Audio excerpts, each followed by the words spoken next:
क्या हो अगर दुनिया को बचाने वाला मसीहा अपने ही लोगों के हाथों कैद हो जाए? आज की इस गहरी चर्चा में हम एक ऐसे अनाथ बच्चे की कहानी पर बात करने वाले हैं जिसके अंदर एक शैतानी लोमड़ी कैद है। हाँ, और पूरा गांव उससे डरता है, यानी उससे नफरत करता है। बिल्कुल।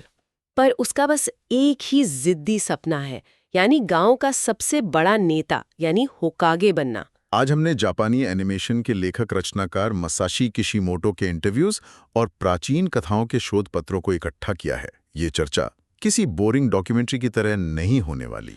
सही कहा, ये एक ऐसी कथा है जो हमारी सदियों पुरानी कहानियों से सीधा जुड़ी है। जब हम इन सभी स्रोतों को एक साथ देखते हैं तो समझ आता है कि ये सिर्फ एक लड़के के नेता बनने का सफर नहीं है। मतलब ये एक हीरो की यात्रा है, राइट? जोसेफ कैंपल का जो मोनोमिथ सिद्धांत है, बिल्कुल वैसा ही। हाँ, बिल्कुल वही। जहाँ एक आम इंसान अनजान रास्तों पर निकलता है और मुसीबतों का सामना करता है। और इस यात्रा की शुरुआत एक श्राप से होती है जो उसके अंदर कैद है। तो उस श्राप को थोड़ा और समझते हैं।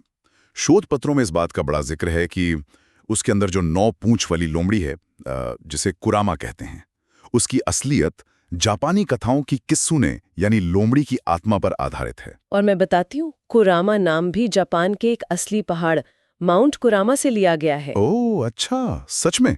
ये तो बिल्कुल वैसा है जैसे किसी परमाणु ऊर्जा प्लांट को चलाना। मतलब ऊर्जा तो अपार है, पर अगर उसे नियंत्रित नहीं किया गया तो वो सबसे पहले उस प्लांट को ही तबाह कर देगी। पर एक चीज मुझे हमेशा अजीब लगती थी, उसके चेहरे पर जो मूछें हैं। हाँ, विस्कस, राइट। हाँ, वही। क्या वो सिर्फ उसे आकर्षक दिखाने के लिए एक डिजाइन चॉइस है, या इसका कोई कथाओं से जुड़ा गहरा मतलब है? यानी उसकी ऊर्जा का प्रभाव पड़ गया था। वेट पैदा होने से पहले ही? हाँ, बिल्कुल। ये निशान इस बात का सबूत है कि उसकी किस्मत तो पैदा होने से पहले ही तय हो चुकी थी। वो अपार ऊर्जा उसके अस्तित्व का हिस्सा बन चुकी थी। बाप रे, ये दाग सिर्फ उसके चेहरे पर नहीं बल्कि उसकी पूरी जिंदगी पर था। पर रोचक बात यह है कि इस अकेलेपन का बोझ उठाने वाला वो अकेला नहीं था। यहीं से सासुके उचीहा के साथ उसकी दुश्मनी शुरू होती है, जो असल में पूरी कहानी को आगे बढ़ाती है। सही कहा। पर मैं यहाँ इंटरव्यूज के आधार पर थोड़ा पुशबैक देना चाहूंगा। अगर हम शुरुआती कड़ियों को देखें तो सासुके एक बिल्कुल आम गुस्से वाला दुश्मन जैसा ही लगता है जो हर एनिमे में होता है। शुरुआत में लगता जरूर है, लेकिन किशिमोटो के साक्षात्कार ये साफ करते हैं कि उन्होंने इन्हें यिन और यांग की तरह बनाया था। मतलब दो ऐसी ताकतें जो एक दूसरे के विपरीत हैं पर एक दूसरे के बिना अधूरी हैं। दोनों अनाथ हैं और भयंकर अकेलापन झेलते हैं, पर दोनों अलग रास्ते चुनते हैं ना। सही पकड़ा। एक अकेलेपन से लड़ने के लिए लोगों को जोड़ता है, उम्मीद को चुनता है, और दूसरा अकेलेपन को हथियार बनाकर बदले की आग में जलता है।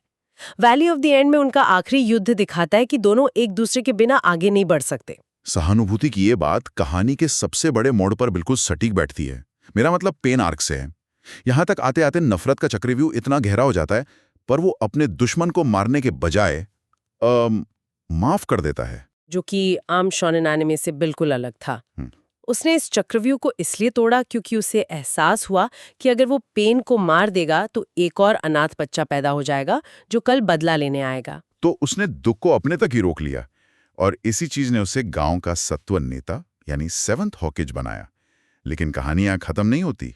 बोरुटो एरा में आकर उसकी किस्मत एक बड़ी ट्रेजेडी में बदल जाती है। हाँ, ये स्रोतों का सबसे हैरान करने वाला हिस्सा है।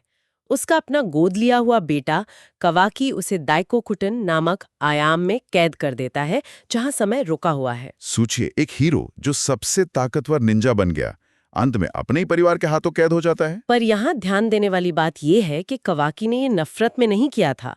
उसने उस नेता को मरने से बचाने के लिए उसे वहां कैद किया था, क्योंकि उसने पूरी उम्र लोगों को जोड़ा था शांति लाने के लिए। इससे तो एक बहुत बड़ा सवाल उठता है। उसने दुनिया में शांति तो ला दी, पर बोरुटो सीरीज में उसके कैद होने से क्या ये समझ आता है कि किसी महान हीरो का सफर तब तक खत्म नहीं होता जब तक अगली पीढ़ी उसकी जगह लेने के लिए तैयार न हो जाए। बिल्कुल। और ये सोचने पर मजबूर करता है कि क्या शांति कभी पूरी तरह स्थायी हो सकती है, या फिर हर नई पीढ़ी को अपने दुश्मनों से लड़कर इस शांति को खुद कमाना पड़ता है। ये एक ऐसी सोच है जो स्रोतों से निकलकर हमारे असल समाज पर भी लागू होती है, जिसे आज हमें यहीं छोड़ना पड़ेगा।